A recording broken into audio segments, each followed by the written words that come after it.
Hello every one.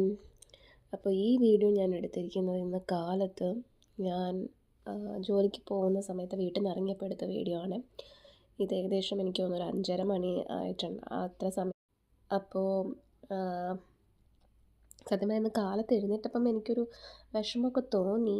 അയ്യോ, ഇത്രയും നേരത്തെ എഴുന്നേറ്റ് പോകണമല്ലോ, ബാക്കിയുള്ളവരൊക്കെ ഉറങ്ങുന്ന സമയത്ത് ഞാൻ ഉറക്കമളച്ച് പോവുകയാണല്ലോ എന്നൊക്കെ വിഷമമൊക്കെ തോന്നി. പക്ഷേ തിരിച്ച് ഞാൻ ആലോചിച്ചപ്പം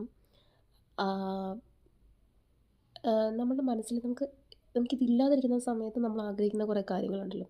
വീട്ടിൽ നിന്നല്ല, നമ്മൾ വേറൊരു സ്ഥലത്തുനിന്ന് വർക്ക് ചെയ്യുന്ന സമയത്തൊക്കെ നമ്മൾ ഓർക്കും, ഒരിച്ചിരി നേരത്തെ എഴുന്നേറ്റാലും വേണ്ടില്ല, എനിക്കെൻ്റെ വീട്ടിൽ നിന്ന് പോകാൻ പറ്റിയാൽ മതിയായിരുന്നു. സോ അത്ര തന്നെ ഉള്ളൂ. അതായത് നമുക്ക് ഇവിടെ നിൽക്കുമ്പം അക്കരെ പച്ച എന്ന് പറയില്ലേ, ആ ഒരു സംഭവം. പിന്നെ ഞാനിങ്ങനെ ബസ്സിലിരുന്ന് ഓരോന്നൊക്കെ ആലോചിച്ചപ്പോൾ എനിക്ക് തോന്നി, കുഴപ്പമില്ല, നമുക്കെന്താണോ ദൈവം ഈ ഒരു സിറ്റുവേഷനിൽ തരുന്നത്, that will be the best. നമ്മളെ ദൈവം എന്തൊരു സിറ്റുവേഷനിൽ ഇട്ടിട്ടുണ്ടെങ്കിൽ, ഇപ്പോൾ ഇത്രയും കാലം, ഇത്രയും വർഷം നമ്മളെല്ലാവരും ജീവിച്ച് നിൽക്കുന്ന പോയിൻ്റ് എന്ന് പറയുന്നത്, ഏത് സിറ്റുവേഷനിൽ ദൈവം നമ്മളെ ഇട്ടിട്ടുണ്ടോ ആ സിറ്റുവേഷനിലെല്ലാം നമുക്കതിന് ഗ്രോ ചെയ്യാൻ പറ്റുന്ന സിറ്റുവേഷനിലാണ് ദൈവം നമ്മളിട്ട്, അല്ലേ?